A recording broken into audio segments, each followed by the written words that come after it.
اپنی کوشش سے یہ نہیں کر پایا، باقی تو کر دے۔ آپ دیکھیے ایک بچہ ہے، اس کو کوئی چیز لینی ہوتی ہے، پیسے جمع کرتا پیسے تھوڑے ہے، چیز مہنگی ہے، ماں دیکھ رہی ہے۔ ایک دن ماں کو بڑا ہی پیار آتا ہے، اس کو دکان پہ لے جاتی ہے۔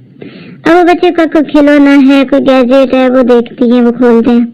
اب وہ $100 کا ہے، بچے کے پاس صرف 25 ہے۔ ماں کیا کہتی ہے؟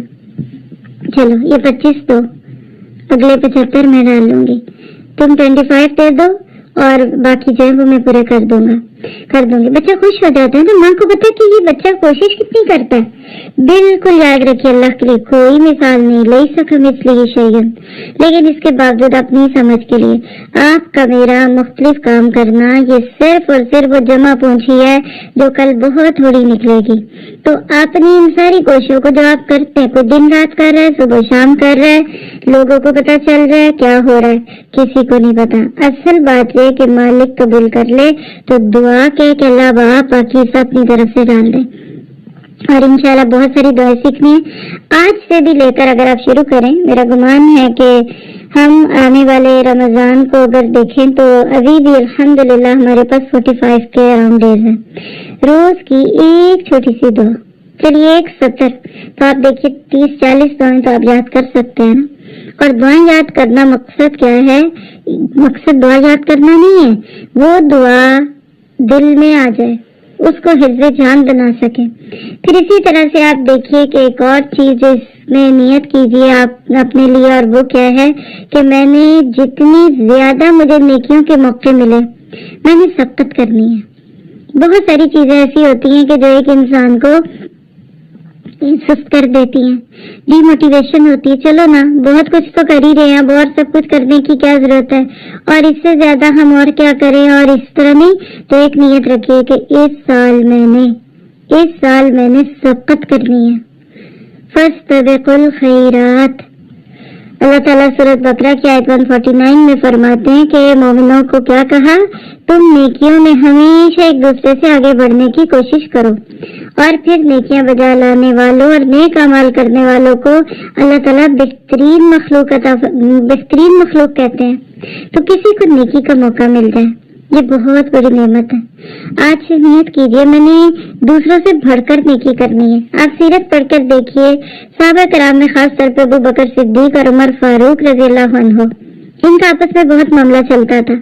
حضرت عمر عموماً حضرت ابو بکر کی نیکیوں کو دیکھ کر معیار بنا کر آگے جانا چاہتے تھے، تو کوئی بری بات نہیں ہے۔ اللہ سبحانہ تعالیٰ یہی بات کہہ دیتے ہیں کہ بہترین طریقے سے اس کو کیجیے۔ اور پھر اگلی بات نوٹ کیجیے کہ نیکی کا موقع مل جائے، آپ کو اس پر خوش ہونا چاہیے۔ یہ خوشی اور فرحت کا موقع ہے۔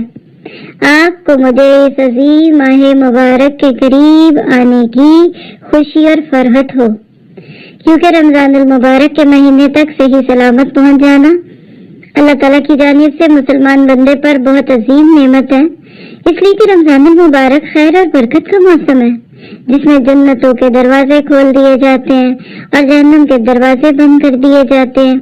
اور تو یاد رکھیے کہ نبی صلی اللہ علیہ وسلم کی زندگی پہ نظر ڈالیے تو یہ قرآن کا اور غزوات اور معرکوں کا مہینہ تھا۔ یہ وہ مہینہ جس نے ہمارے اور کفر کے درمیان میں فرق ڈال دیا تھا۔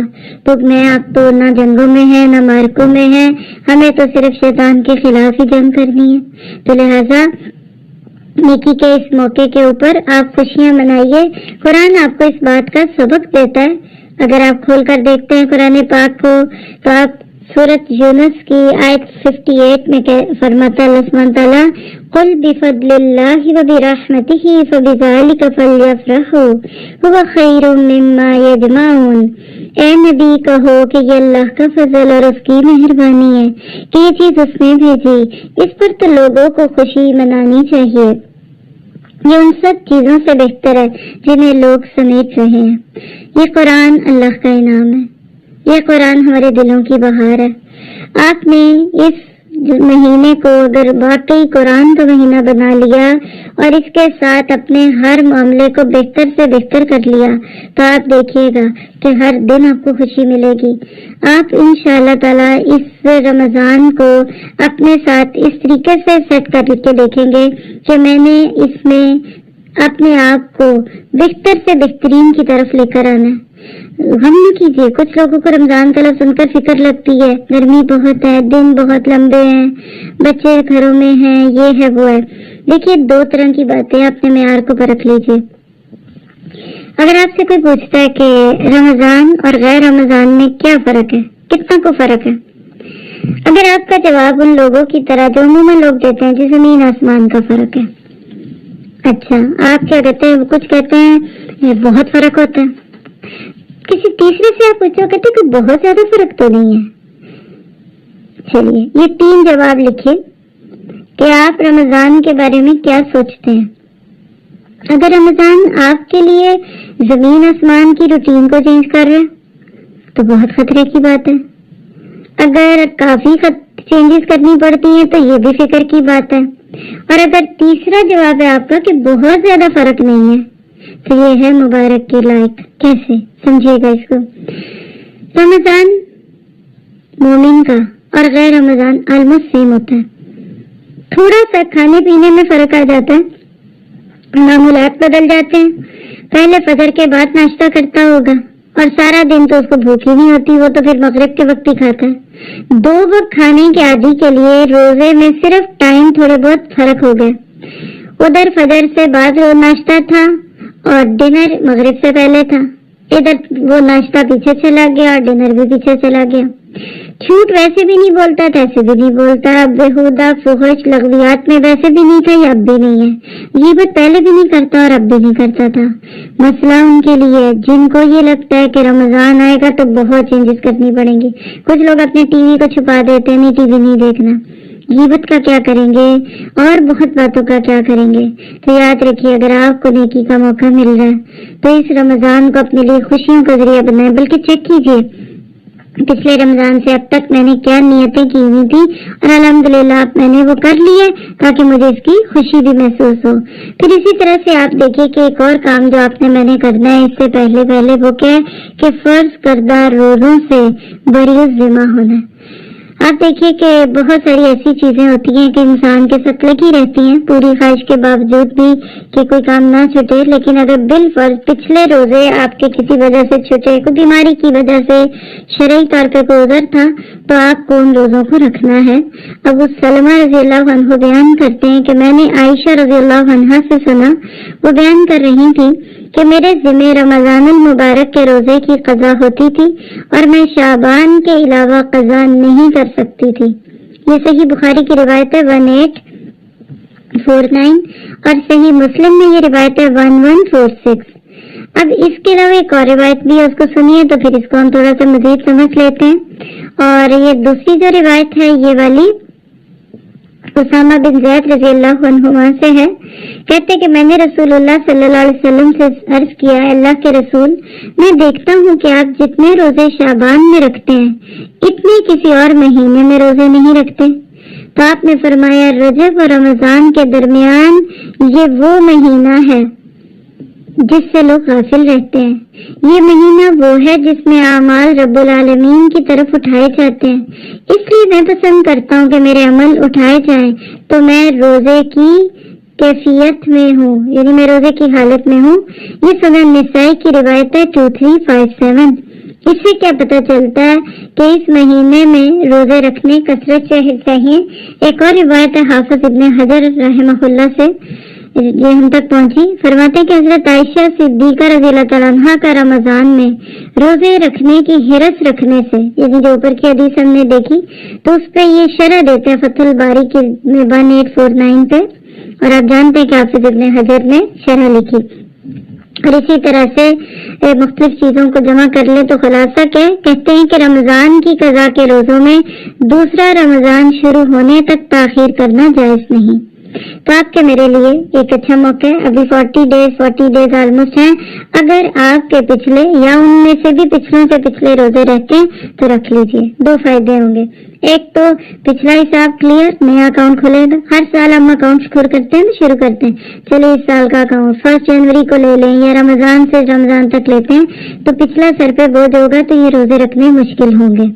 دوسری بات یہ کہ اگر آپ ان دنوں میں چلے ہفتے میں 2 پیر اور جمعرات کا روزہ کر لیتے ہیں یا پھر اس میں 13, 14, 15 بھی ملا لیں یا آلٹرنیٹ بھی کریں تو یقین کیجئے کہ رمضان میں نہ سر میں درد ہوگا نہ ویکنیس محسوس ہوگی, کچھ بھی نہیں ہوگا, کیونکہ اللہ تعالیٰ کی رحمت سے آپ یوزڈ ٹو ہو چکے ہوں گے.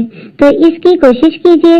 یہ روزے رکھنے ہی ہوتے ہیں. اس میں اس وقت چونکہ ہم فقہی باتوں پہ نہیں جا رہے, لیکن آپ سب جانتے ہیں کہ دو نماز کسی مجبوری میں شرعی پہ چھٹی وہ معاف ہے, لیکن روزہ رکھنا مست ہے. پچھلے روزے اپنی بچیوں کو بھی سی بتائیے تاکہ بڑے ہونے تک ان کے اوپر کئی 100 روزے نہ ہو چکے ہوں, تو روزے رکھنے ہوں گے. اور اس کے لیے کوشش کیجیے, اور جو جس چیز کی نیت کرتا ہے اللہ سبحانہ تعالیٰ اس کے لیے اس کو آسان کر دیتے ہیں.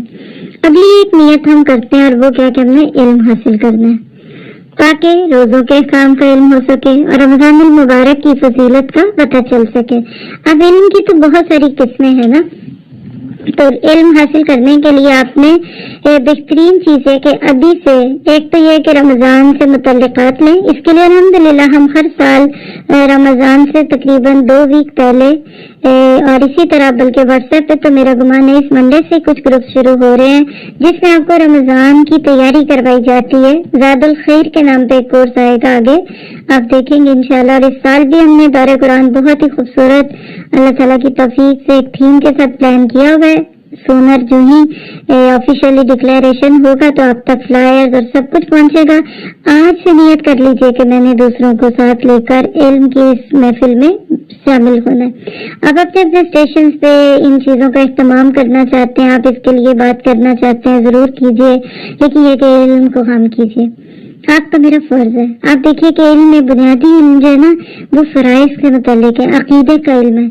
اور یہ جو ٹیسٹ میسٹرز ہوتے ہیں اس میں عموماً گو تھرو کرایا جاتا ہے عقیدے سے شروع کر کے, کیونکہ دیکھیے عقیدے کے ذوق کے ساتھ روزے کیسے قبول ہوں گے, صدقات اور رات کی تراویح اور تہجد کیسے قبول ہوگی. پھر اسی طرح سے آپ دیکھیے اگر ہمارے معاملات بگڑے ہوئے فیملیز کے ساتھ, ہم 3 دن سے زائد کسی مسلمان بھائی بہن سے بات ہی نہیں کرتے, دلوں میں کینہ ہے, تو لہٰذا علم حاصل کریں بیسکس کا, فرائض کا, سنتوں کا. پھر اسی طرح سے آپ دیکھیں عبادات. آپ اتنی محنت سے روزے رکھیں گے اور آپ کی نماز ہی ٹھیک نہیں, نماز ٹھیک نہیں تو روزہ کیسے ہوگا. آپ کا وضو نہیں ٹھیک, طہارت کے موضوع نہیں پتا, تو لہٰذا عبادات کے لیے بہتری ہے کہ انسان پہلے علم حاصل کرے. پھر اسی طرح ایک اور کام آپ نے کرنا ہے کہ عبادات فرائض میں مخل کاموں سے بچنا ہے, یعنی ایسے تمام کام جس سے آپ کی عبادت متاثر ہو جائیں یا آپ کے فرائض چھوٹ جائیں اور آپ ایسی سنتیں اور ایسے نیکیوں میں چلے جائیں, ایسا نہیں کرنا. ایسے تمام اعمال جو رمضان المبارک میں مسلمان شخص کو عبادت کرنے میں رکاوٹ یا مشغول ہونے کا باعث بننے والے ہوں, ان کو رمضان سے قبل نپٹا لیجیے. مثلاً گھرداری ہے, کچھ آپ سیتے ہوں گے, پھروتے ہوں گے, گھر کی بڑی بڑی صفائیاں ستھرائیاں ہوں گی, کیجیے, منع نہیں ہے.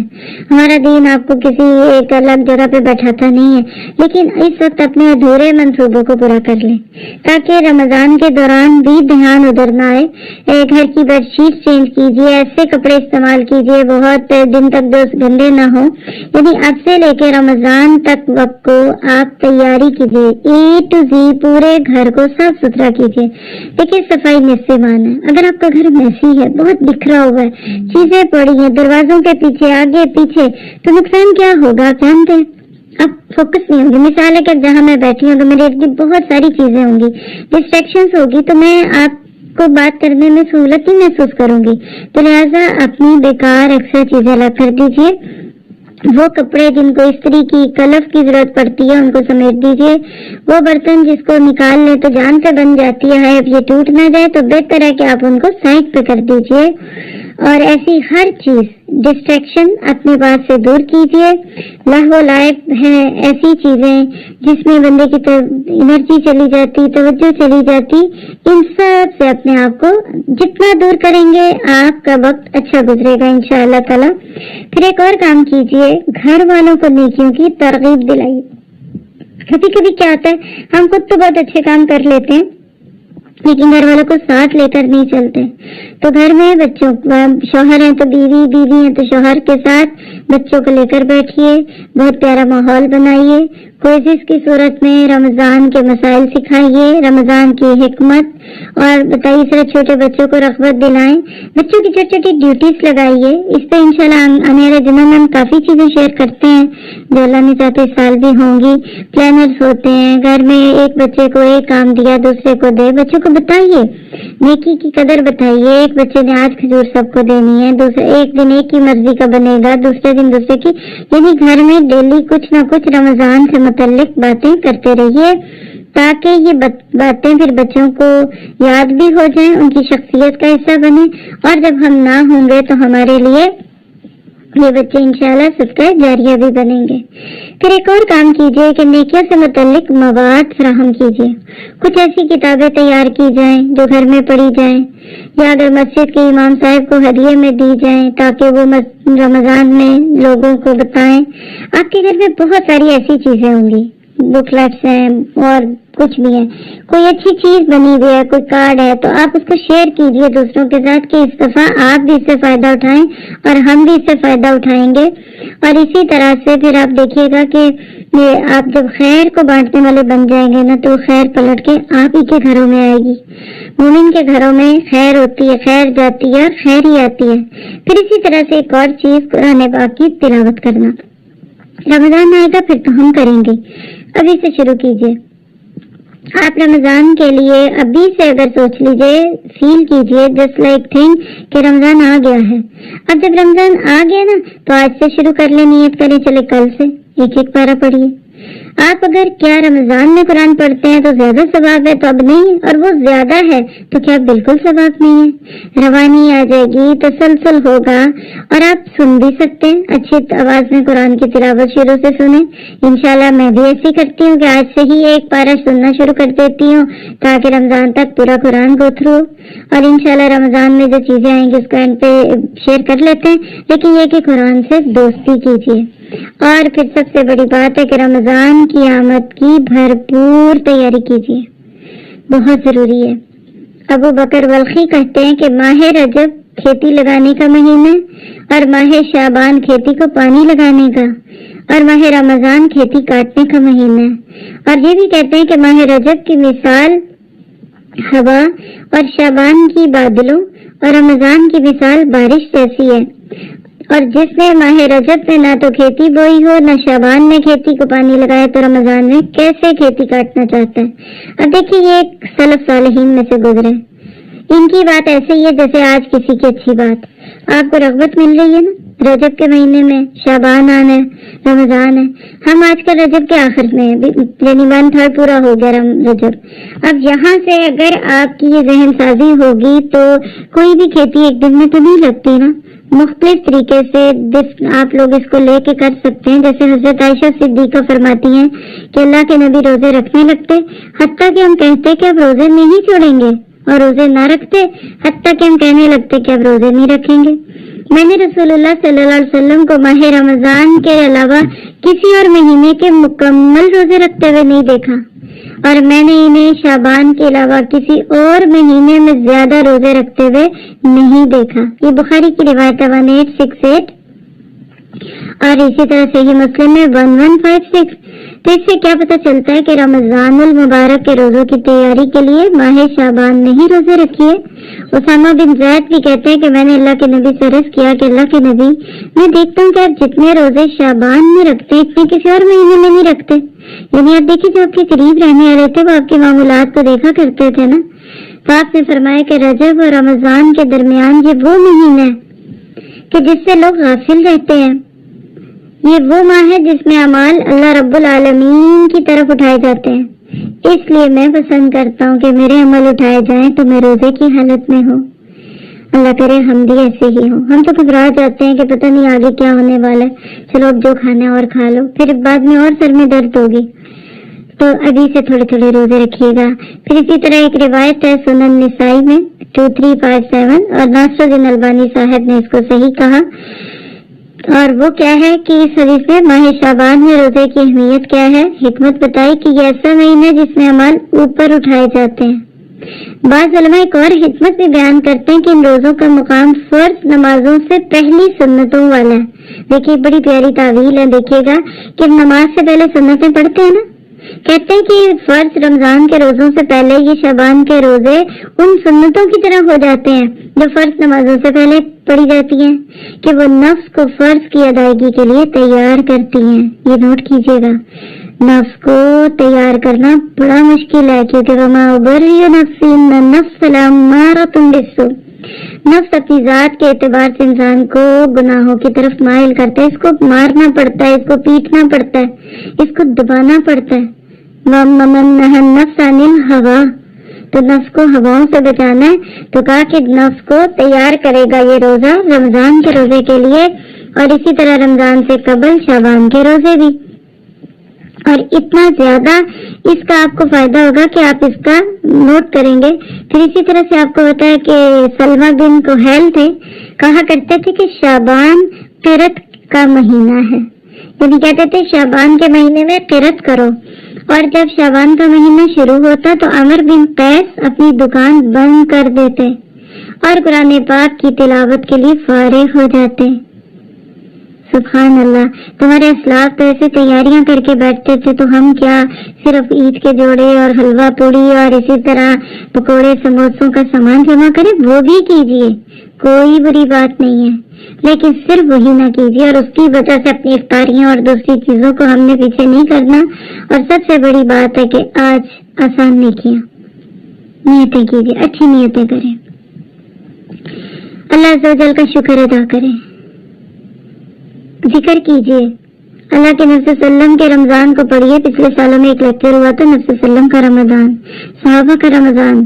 ہمیں تو خود نہیں پتا تھا کہ پچھلا رمضان ہم بھی ایسے ہی گزاریں گے بغیر تراویح مسجدوں میں جا کے پڑھنے کے دوسرے کے. اور سب سے بڑی بات ہے یہ دعا کیجیے کہ اللہ اس سال کا رمضان پہلے رمضانوں کی طرح برکتوں اور بہاروں والا کر دے. مسجدوں سے نہ ترسیں, تراویحوں سے ہم نہ ترسیں, رمضان کی عمروں سے ہم نہ ترسیں, اور اللہ سے وہ رو رو کے دعائیں کیجیے کہ اللہ ہمارے وہ گناہ معاف کر دے جن کی وجہ سے تم نے ہمیں آج اپنے گھروں سے روکا ہے. کیونکہ وما اصابکم من مصیبۃ الا بما کسبت ایدیکم, تمہیں جو مصیبت پہنچی تمہارے اپنے ہاتھوں کا کیا دھرا ہے. تو ہم اس کی ذمہ داری لیتے ہیں, اپنے اوپر لیتے ہیں کہ اللہ آج اگر ہمارے ساتھ کچھ ہو رہا ہے تو یہ ہماری ہی کی وجہ ہو سکتی ہے. آپ تو کسی کے ساتھ کوئی ایسا معاملہ نہیں کرتے کہ جو بندہ اس کو ڈیزرو نہ کرے. پھر ایک چھوٹی سی نیت آپ اور بھی کر سکتے ہیں کہ میں باوضو رہوں گی. وضو سے رہنا بندے کو نیکیوں کے قابل کر دیتا ہے. اور اسی طرح سے آپ جب وضو کی کیفیت میں ہوتے ہیں تو شیطان آپ سے دور بھاگ جاتا ہے اور آپ اپنے آپ کو اللہ کے قریب لے آتے ہیں. پھر اسی طرح آپ دیکھیے کچھ چھوٹی چھوٹی نیکیاں ہیں جس کو آپ بچوں کے ساتھ بھی اور بڑوں کے ساتھ شیئر کریں. میں سلام میں پہل کروں گی, اس سے دلوں میں کینہ نہیں رہتا. اور آپ دیکھیے پہل آپ کریں گے تو آپ کو اجر ملے گا, اور اگر آپ کہہ لیجئے کہ دوبارہ دوسرے ہوں گے تو آپ کو کم اجر ملے گا. تو یہ چند چیزیں تھیں جو میرے اور آپ کے ذہن کے لیے تھی. باقی یہ کہ انشاءاللہ تعالی اللہ نے چاہا تو آپ کو اس سال بھی ہم دار قرآن کی انویٹیشن دیں گے. اور رمضان کا مہینہ حقیقت میں پچھلے پورے سال کے بعد اللہ تعالیٰ ایک قسم کا ریوائول آف فیتھ ہمیں دیتا ہے. اور انشاءاللہ آپ میں سے جو ساتھی بھی جہاں بھی ہیں اپنے آپ کے ساتھ نیت کیجئے. ہم نے اللہ کے قرآن کے اس نور کو جگہ جگہ پھیلانا ہے, گھر گھر بات کرنی ہے. اور سب سے بڑی بات ہے کہ آپ اس کو اس نیت سے کیجئے کہ ہمارے لیے باقیات صالحات ہوں. اللہ تعالیٰ نے ہمیں زندہ رکھا ہے, اللہ بھی رکھے.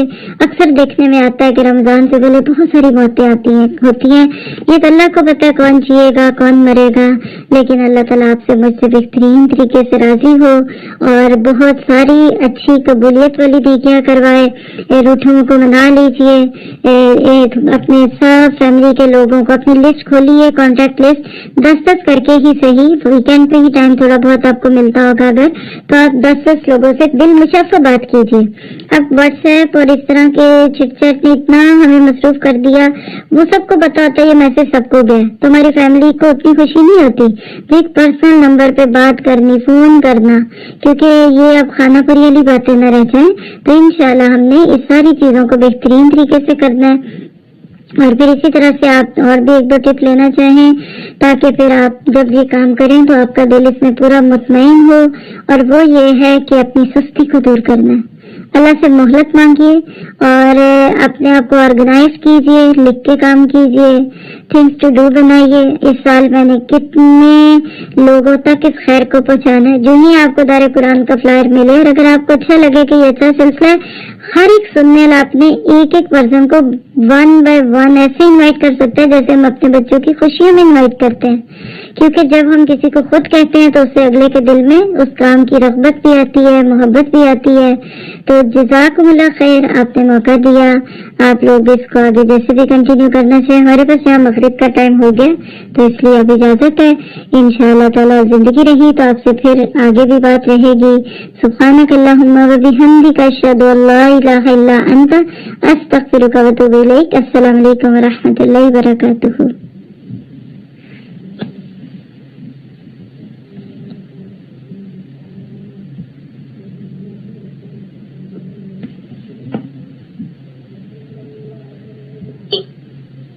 آپ نے